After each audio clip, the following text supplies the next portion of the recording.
Comrade Gaddar. మిత్రులారా, ఈ వారం అంటే ఇవాళ ఆదివారం, మొన్న సోమవారం ఒక ఇప్పుడు మీనా కందస్వామి ఎట్లా రచయిత్రో ఇంకో రచయిత్రి రేణుక అనే రచయిత్రిని ఈ ఛత్తీస్గఢ్ ప్రాంతంలో పోలీస్ బలగాలు బూటకపు ఎన్కౌంటర్ అంటే ఆమెను తీసుకుపోయి చంపేశారు. తర్వాత ఆమె కడవెండి గ్రామానికి చెందింది. అప్పుడు కడవెండికి పోయినాం మేము ఆమె అంత్యక్రియలకు. పోతే సరే అంతా ఆటపాట అక్కడ కూడా జరిగింది.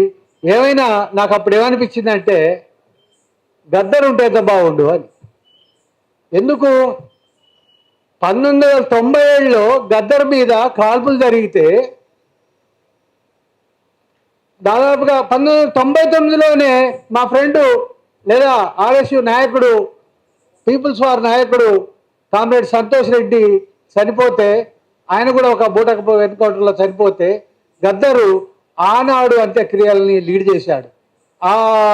అది దాన్ని నాకు గుర్తొచ్చి ఒక అంత్యక్రియల్ని లీడ్ చేయడమే కాదు, గద్దరు ఏ ప్రాబ్లం ఉంటే ఆ ప్రాబ్లం వెనకాల పోయేవాడు.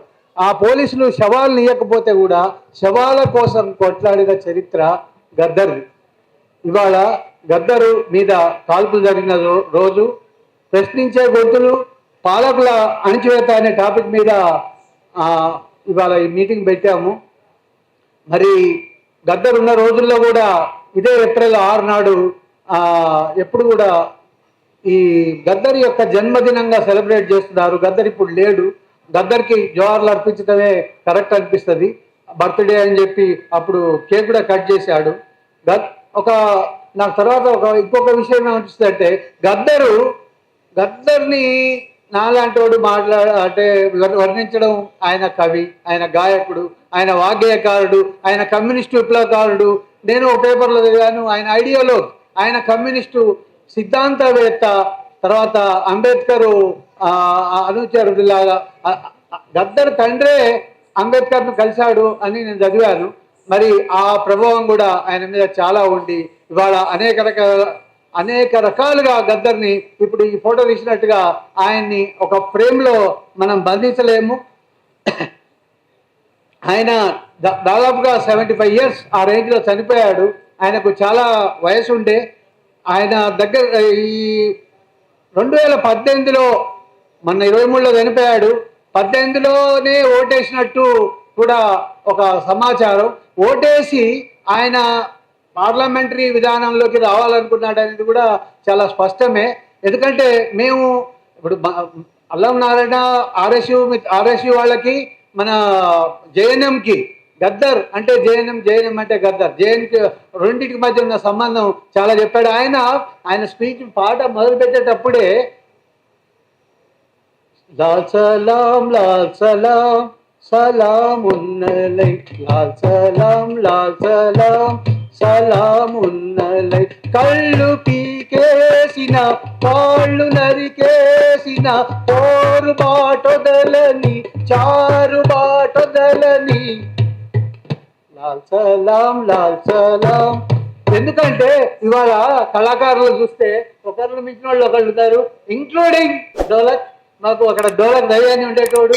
నేను చాలా ఇన్స్పైర్ అయినా మీలో నాకు గద్దర్ కనిపించాడు. అందుకని నేను అనుకున్న ఇక్కడికంటే నాకు 67 ఏళ్ళు తర్వాత ఎప్పుడో విద్యార్థి దశలో పాడిన వాళ్ళమే తప్ప పాడలేదు. కానీ ఇంతకంటే మంచి ప్లేస్ లేదు నా గొంతును సరి చేసుకోవడానికి అనిపించింది. Thank you.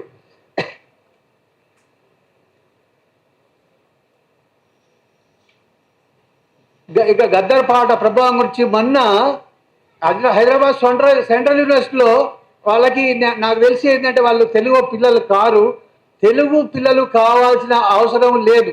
ఎందుకంటే తెలంగాణ గద్దర్కి 2 పార్శ్వాలు. ఒకటి, ఆయన నక్సలైట్ ఉద్యమంలో చాలా ఉన్నత శిఖరాలను అధిరోహించాడు.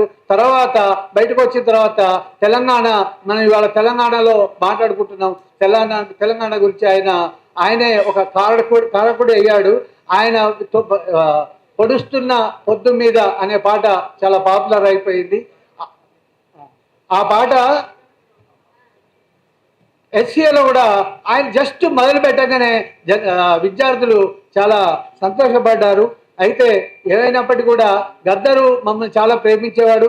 గద్దరు లాగానే మన సూర్యం కూడా మమ్మల్ని చాలా అంకులంకులా చాలా ప్రేమిస్తున్నాడు. నాకు సూర్యంలో కూడా గద్దరు అంశ కనబడుతున్నది. మనం ఇవాళ గద్దరు పీస్ టాక్స్లో పాల్గొన్నారని విజయ్ కుమార్ చెప్పారు. ఇప్పుడు అలాగే ఇప్పుడు పీస్ టాక్స్ జరగబోతున్నాయి. పీస్ టాక్స్ అంటే మన శాంతి కోసం జరిగే చర్చల కోసం మనందరం కూడా మద్దతు తెలుపుదాం.